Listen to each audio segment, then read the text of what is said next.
Mohanlal sir நான் பேசணும்னு நினச்சேன், அவரே கால் பண்ணிட்டார். டேரெக்டாக அவரே பேசினார். எனக்கு புரிஞ்ச ஒன்று, நம்ம இந்த கதைனால இவங்கெல்லாம் வரல, அவர் சார்னால தான் வராங்க. பட் அதை வச்சு நம்ம அவங்கள எதுவும் மிஸ்யூஸ் பண்ணிடக்கூடாது, கரெக்டாக காசு பண்ணணும். அதுக்கு என்ன பண்ண முடியுமோ அவங்களுக்கு அது பண்ணியிருக்கேன்னு நினைக்கிறேன். படம் வந்தவொன்னே பார்த்துக்கலாம். அது கேமியோஸ்ன்னு நினச்சிக்கிறாங்க இந்த படத்தில், பட் இல்லை, தேர் ஆல் பிளேயிங் கேரக்டர்ஸ். உதாரணத்துக்கு விக்ரம் எடுத்துக்கலாம், நீங்கள் அந்த ரோலெக்ஸ் கேரக்டரை it becomes soul of the film. இப்போ அதே மாதிரி தான் கூலிலையும். விக்ரமில் வந்து கமல் சார் ஆகட்டும், ஃபாசில் சார் ஆகட்டும், விஜய் சேதுபதி ஆகட்டும், அவங்க 3 பேரும் அவ்வளோ கேரக்டர்ஸாக நடிச்சிருப்பாங்க. அண்ட் அதே தான் கூலிலையும். மேபி கூலி ரிலீஸ் ஆகி முடியும் போது ஏன் இவங்கெல்லாங்கிறது தெரியும். ஃபைனலாக கூலி பற்றி ஒன்று சொல்லணும்னா, ஒரு சூப்பர்வான இன்டெலிஜென்ட்டான ஃபிலிம். നിലവിൽ കോളിവുഡിന്റെ ബോക്സ് ഓഫീസ് ഭരിക്കുന്ന നടന്മാരാരൊക്കെ എന്ന ചോദ്യത്തിന് മറിച്ചൊന്നും ആലോചിക്കാതെ എല്ലാവർക്കും പറയാനാവുന്ന 2 പേരുകളാണ് രജനിയും വിജയും. അതുപോലെ തന്നെ തമിഴ് സിനിമയിലെത്തി ചുരുങ്ങിയ കാലയളവ് കൊണ്ട് തന്നെ തങ്ങളുടെ ഫിലിം മേക്കിംഗ് സ്റ്റൈലിലൂടെ ഫാൻ ബേസ് ഉണ്ടാക്കിയെടുത്ത ഡയറക്ടർമാരാണ് ലോകേഷും നെൽസണും. രജനിയെ വെച്ചൊരു മെഗാ ബ്ലോക്ക് ബസ്റ്റർ സിനിമ ഒരുക്കിയതിൽ നെൽസൺ വിജയിക്കുകയും ലോകേഷിന് അതിൽ ഒരുപാട് പാളിച്ചകൾ സംഭവിക്കുകയും ചെയ്തു. നേരെ മറിച്ച് വിജയനെ വെച്ചൊരു ഹിറ്റ് സിനിമ ഒരുക്കുന്നതിൽ നെൽസൺ പരാജയപ്പെടുകയും ലോകേഷ് അതിൽ 2 തവണ വിജയം കൈവരിക്കുകയും ചെയ്തു. കൂലി ഇറങ്ങിയ ശേഷം ജയിലറിനെ എല്ലാവരും വാനോളം പുകഴ്ത്തുകയും വൻ പടമാക്കി മാറ്റുകയും ചെയ്യുന്നതൊക്കെ നമ്മളെല്ലാവരും കണ്ടു കാണും. പക്ഷെ എന്നെ സംബന്ധിച്ചിടത്തോളം ജയിലർ തന്നെ ഒരു ആവറേജ് പടമാണ്.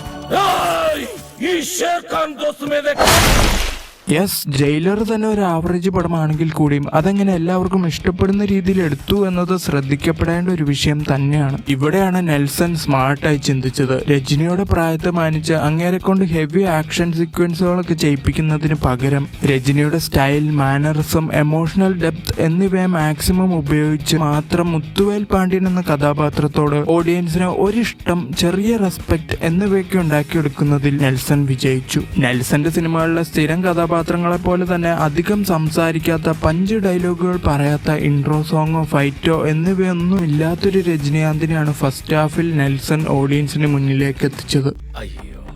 ഇതിന്റെ നേരെ ഓപ്പോസിറ്റ് പാതയാണ് ലോകേഷ് തിരഞ്ഞെടുത്തത്. കൂലിയിലെ ഒരു ഫസ്റ്റ് 20 മിനിറ്റ് ഒക്കെ എടുത്ത് നോക്കിക്കഴിഞ്ഞാൽ കോമഡിയൊക്കെ പറഞ്ഞ് ജോളിയായിട്ട് നടക്കുന്ന ആ ഒരു പഴയ രജനീകാന്തിനെ നമുക്ക് കാണുവാൻ സാധിക്കും.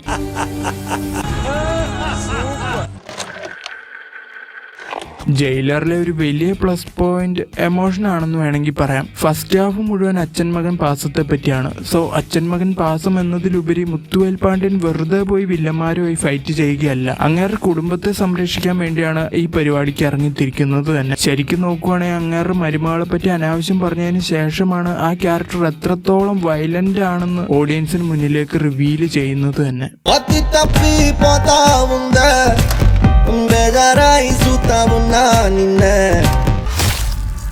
വീക്ക് റൈറ്റിംഗ് എന്ന് പറഞ്ഞാൽ ലോകേഷിന്റെ കരിയറിലെ തന്നെ ഏറ്റവും വീക്ക് റൈറ്റിംഗ് ആണ് കൂലിയിൽ നമുക്ക് കാണുവാൻ സാധിച്ചത്. കൂട്ടുകാരനെ കൊന്നവനെ തപ്പി ഇറങ്ങുന്നതാണ് കൂലിയുടെ മെയിൻ പ്ലോട്ട്. അപ്പൊ അങ്ങനെ ഒരു കൂട്ടുകാരൻ മരിക്കുമ്പോൾ കാണുന്ന ഓഡിയൻസിനും അതിന്റെ ഇമ്പാക്ട് ഫീൽ ചെയ്യണ്ടേ? പക്ഷെ വിക്രം സിനിമയിൽ 10 മിനിറ്റ് തയ്ച്ചില്ലാത്ത കാളിദാസിന്റെ കഥാപാത്രം ഒന്ന് മരിക്കുമ്പോൾ കിട്ടുന്ന ഇമ്പാക്ട് പോലും ദേവയുടെ കൂട്ടുകാരനായ സത്യരാജിന്റെ ക്യാരക്ടർ മരിക്കുമ്പോൾ കിട്ടുന്നില്ല എന്നതാണ് സത്യം.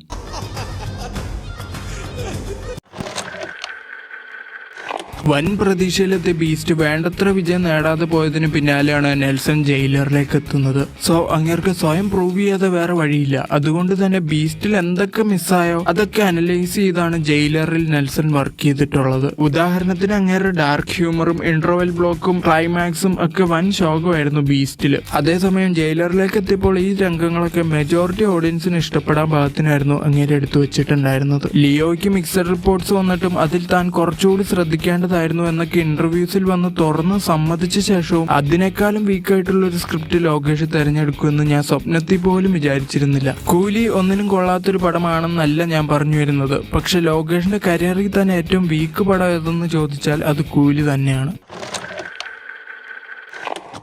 ജയിലറിലെ ഈ സ്നൈപ്പർ സീൻ സത്യത്തിൽ നെൽസൺ ലോകേഷിന്റെ കയ്യിൽ നിന്ന് അടിച്ചു മാറ്റിയതാണെന്നും പറഞ്ഞ് ചില റൂമറുകളൊക്കെ വന്നിരുന്നു. എന്നാൽ കൂലിയിൽ ജയിലറിൽ നിന്ന് ഇൻസ്പയർ ആയി എടുത്ത പോലെ തോന്നിച്ച ചില സീനുകളാണ് ഈ ക്യാമിയോ റോൾസ് ഒക്കെ. നെൽസന്റെ ഒരു ബുദ്ധിപരമായ നീക്കമായിരുന്നു ജയിലറിലെ ക്യാമിയോ റോൾസ്. കാരണം ജയിലറിന്റെ സെക്കൻഡ് ഹാഫ് തള്ളി നീക്കാൻ സാധിച്ചതിൽ ഈ ക്യാമിയോ റോളുകൾക്കും വലിയൊരു പങ്കുണ്ട്. എത്ര സ്റ്റാർ വാല്യൂ ഉള്ള നടന്മാരെ കിട്ടിയാലും അവർക്കെല്ലാവർക്കും ഒരേപോലെ ഈക്വൽ സ്പേസ് കൊടുത്ത് പടം എടുക്കാറുള്ള ലോകേഷിന് പാളിപ്പോയൊരു നിമിഷമായിരുന്നു കൂലിയിലെ ക്യാമിയോ റോൾസ്. ക്ലൈമാക്സ്. ഉപേന്ദ്രയുടെ ഭാഗമൊക്കെ പിന്നെ ഓക്കെ എന്ന് നോക്കിയായിരുന്നു. പക്ഷെ അമീർ ഖാനെ കൊണ്ടുവന്നിട്ട് സുബ്രഹ്മണ്യയുടെ അത്രയും പോലും ഇമ്പാക്റ്റ് ഉണ്ടാക്കാനാവാതെ നിൽക്കുന്നത് കണ്ടപ്പോൾ ശരിക്കും ഇതൊക്കെ ലോക്കിയുടെ പെണ്ണല് തന്നെയാണോടെ എന്ന് തോന്നിപ്പോയി.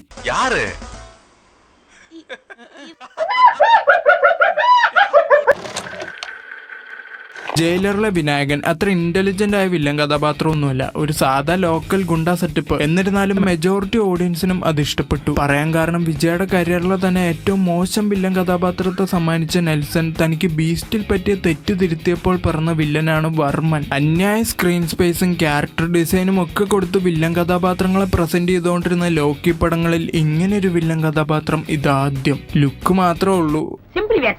അതെങ്ങനെ സംഭവിച്ചു, ഇതെന്താ ഇങ്ങനെ എന്ന് തുടങ്ങി ഒരുപാട് സംശയങ്ങളാണ് പടം കണ്ടുകൊണ്ടിരിക്കുമ്പോൾ നമ്മുടെ മൈൻഡിൽ കൂടെ ഓടിക്കൊണ്ടേയിരിക്കുക. ചിലരൊക്കെ ലോക്കിയുടെ മുൻ സിനിമകളിലെ കഥാപാത്രങ്ങളെ അനുസ്മരിപ്പിച്ചേക്കാം. ഐറ്റം സോങ്സ് ഒന്നും ഇന്നേ വരെ ഒരു ലോക്കി പടങ്ങളിൽ പോലും വന്നിട്ടില്ല. ഇതൊക്കെ സൺ പിക്ചേഴ്സിന്റെ പണ്ണലാണോ എന്ന് പോലും സംശയമുണ്ട്.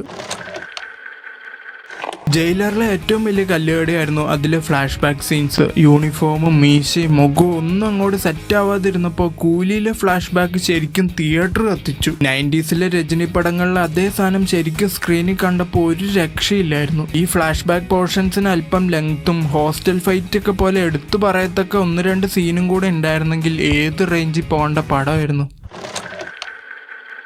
ജയിലറിന് സത്യത്തിൽ അന്യായ ഹൈപ്പ് ഉണ്ടായിരുന്നെങ്കിലും ബീസ്റ്റ് ഫ്ലോപ്പ് ആയിരുന്നത് കൊണ്ട് തന്നെ സ്കൈ ലെവൽ എക്സ്പെക്ടേഷൻ ഒന്നും ആർക്കും തന്നെ ഇല്ലായിരുന്നു. അതുകൊണ്ട് തന്നെ ട്രെയിലറിലും ടീസറിലും ഉണ്ടായിരുന്നതൊക്കെ പ്രതീക്ഷിച്ച് കയറിയ എല്ലാ ഓഡിയൻസിനെയും ജയിലർ സാറ്റിസ്ഫൈ ചെയ്യുകയും ചെയ്തു. ലോക്കിയുടെ അവസ്ഥ അറിയാലോ, മാസ്റ്ററിന്റെ ടീസർ വെച്ച് ആൾട്രേഗോയും പല കഥകളും അടിച്ചിറക്കിയവരാണ്. ഇത്തവണ ഈ ആക്രി കസാര വെച്ച് ടൈം ട്രാവലും കിടന്ന് അങ്ങ് ബഹിരാകാശം വരെ പോയി ഓരോരുത്തന്മാർ. പോരാത്തതിന് 1000 കോടി പ്രതീക്ഷിച്ച് പോയവരെ നിരാശപ്പെടുത്തുകയും ചെയ്തു. നെൽസനെ പോലെ ഒരു യങ് ഡയറക്ടർ അറിഞ്ഞു പണിയിട്ട് പോലും ജയിലറിലെ പല മാസ സീനുകളും എനിക്ക് പേഴ്സണലി വർക്കൗട്ട് ആവാതെ പോയതിന്റെ കാരണം എന്താണെന്ന് വെച്ചാൽ 2019 വേറൊരു യങ് ഡയറക്ടർ രജനിയെ വെച്ച് പണിയതിന്റെ അത്രയും വരാത്തത് കൊണ്ടാണ്.